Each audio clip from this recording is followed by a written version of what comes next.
Okay, so the process of making slip, you're going to leave scraps out to dry, and when they become bone dry and they're easily crushed in your hand, this is a really good state for making slip.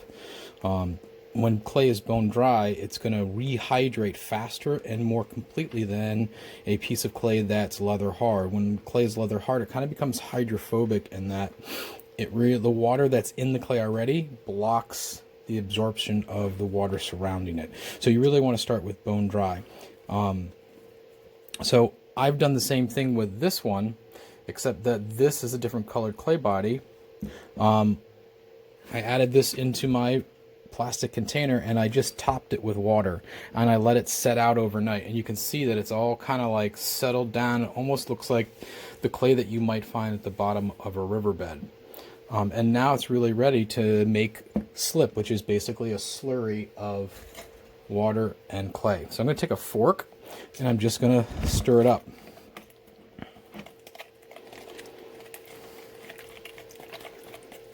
And there's different applications for different thicknesses of slip. When I'm hand building, I actually really prefer slip that's closer to peanut butter.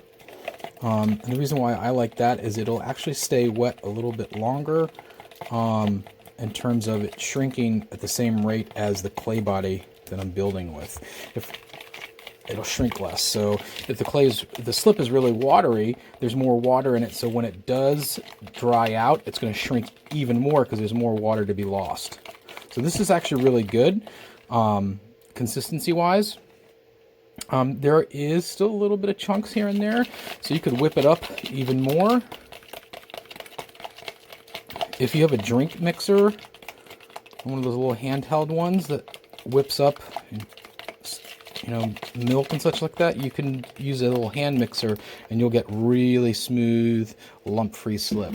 You can also run it through a sieve, kind of like that. This is a clay body that I made, or slip that I made, and I did do just that. So I've already run this through a sieve.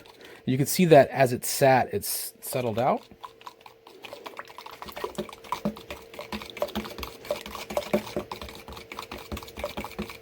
But this is much smoother. And you can actually, once it's totally, shake it up. And there you go. Now this is a raw clay body, one that I dug up from the ground. It fires off to a really nice, deep red, almost black color. But this is what we're going to use to put our projects together. When you have different colored slips, you can actually use them for decoration. So this is a Maryland clay body. It's red, and like I said, at the right temperature, it'll fire to almost a black. This is another slip that I made up, and when this fires, this will turn orange. Okay, a really nice, pretty orange. And then I've got another one. This one turns to a really nice, like, canary yellow. So you can make different colors of clay slips for decoration instead of for attaching.